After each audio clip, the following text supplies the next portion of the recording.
o'zgarishlarligini ko'rdik.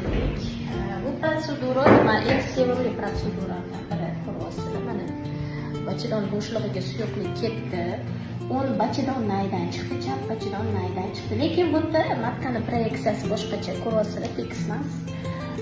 O'ng tarafda hamda chap tarafda spayka bor.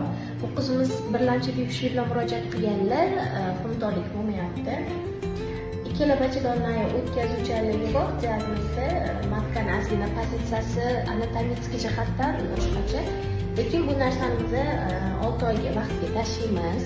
Homiladorlikka harakat ko'ramiz. Lekin agar 6 oy ichida natija bo'lmasa, unda diagnostika qilishga to'g'ri keladi. Lekin bunaqa holatlarda 95%da homiladorlik bo'ladi. Bu GSK shunchaki diagnostika, ya'ni ana shu sperma tuxum hujayra yuradigan yo'lda biza modda bilan yurib, ko'rib tekshirib xulosa beramiz. Ya'ni bepushtlikda tashxislash usullaridan biri hisoblanadi.